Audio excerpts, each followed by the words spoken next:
Shalom, Bapak, Ibu, dan saudara-saudari yang terkasih. Jumpa lagi dalam Sikat Sabda Iman Katolik, hari Selasa Pekan Biasa 7 Juni 2022.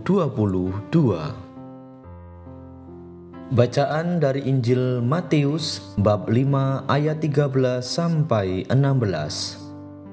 Marilah kita siapkan hati dan pikiran kita untuk mendengarkan sabda Tuhan. Semoga Tuhan beserta kita, sekarang dan selama-lamanya.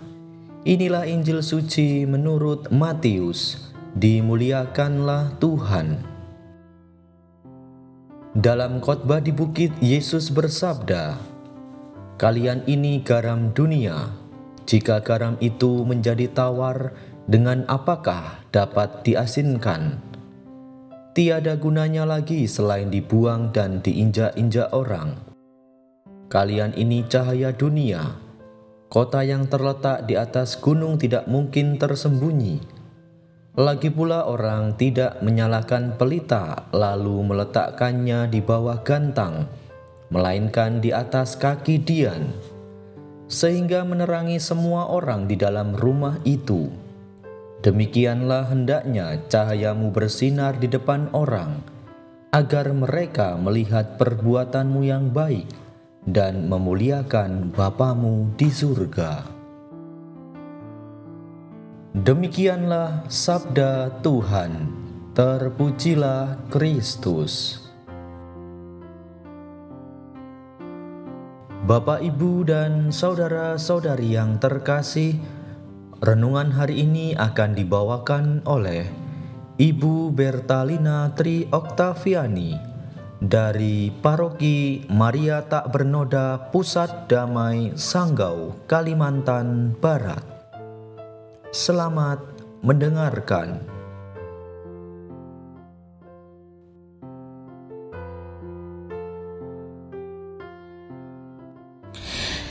Shalom Bapak, Ibu, saudara-saudari yang terkasih dalam Tuhan kita Yesus Kristus. Selamat pagi dan salam sejahtera untuk kita semua.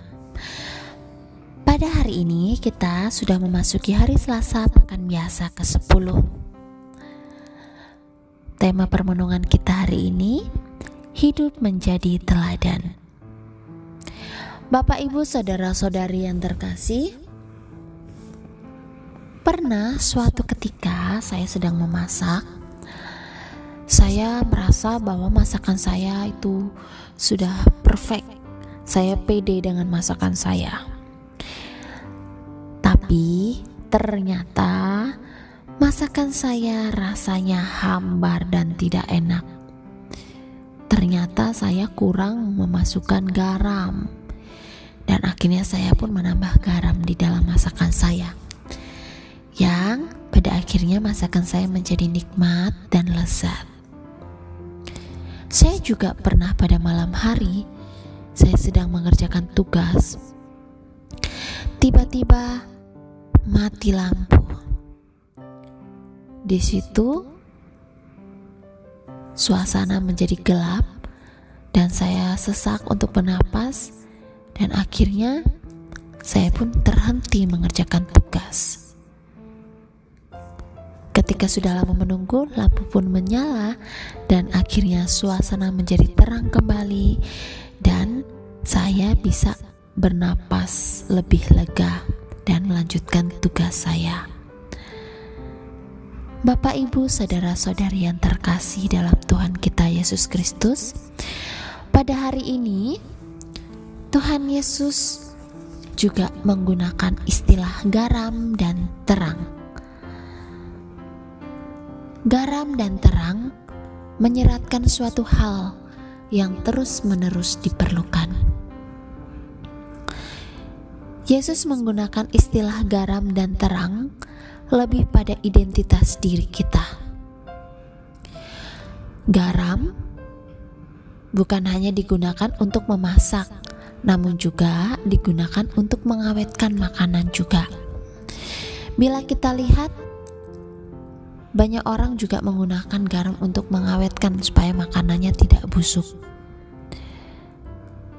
Bila kita kaitkan dengan keadaan dunia ini, dunia kita sudah mengalami keadaan yang tawar dan juga busuk.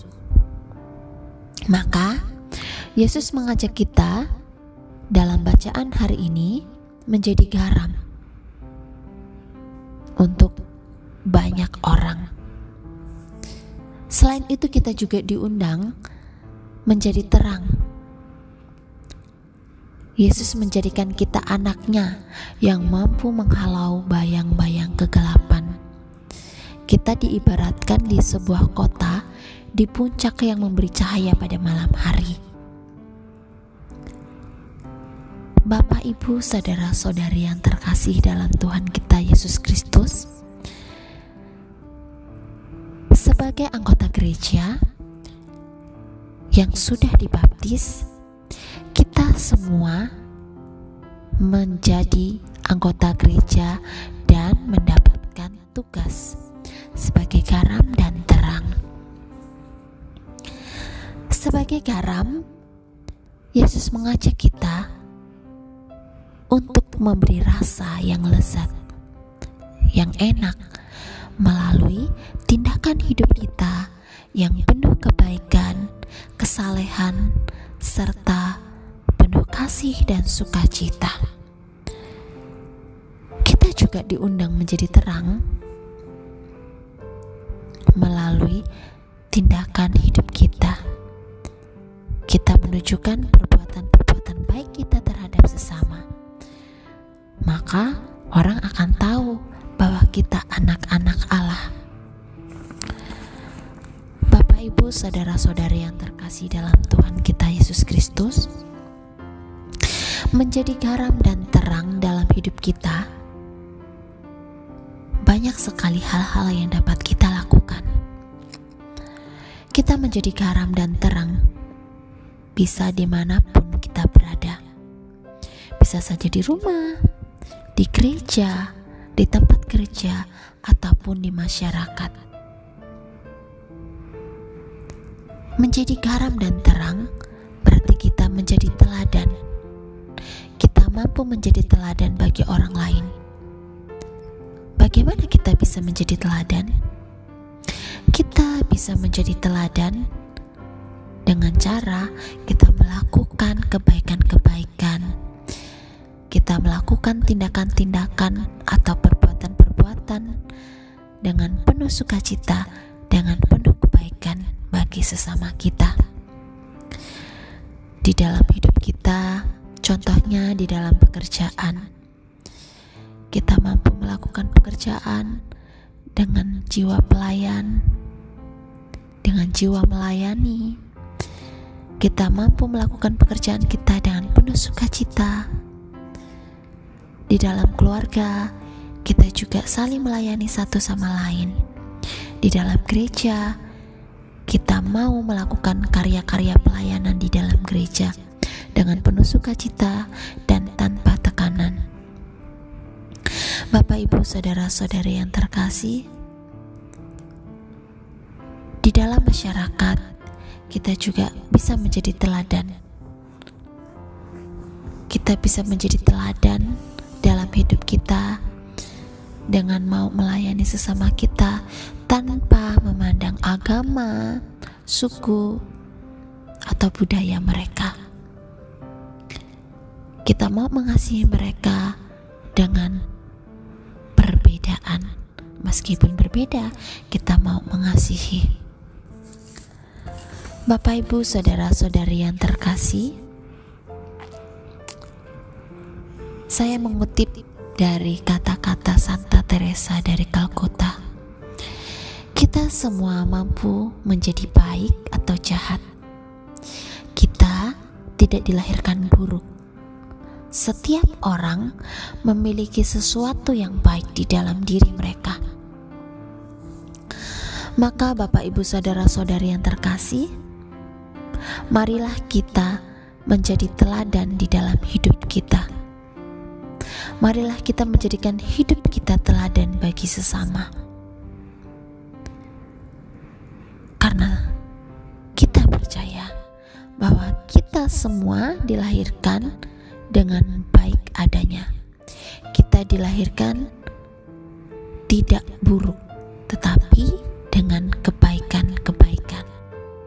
Maka marilah kita menjadikan diri kita teladan bagi sesama dengan melakukan kebaikan-kebaikan, dengan mau melayani dan juga mengasihi. Semoga demikian. Kemuliaan kepada Bapa dan Putra dan Roh Kudus, seperti pada permulaan, sekarang, selalu, dan sepanjang segala abad. Amin. Tuhan memberkati.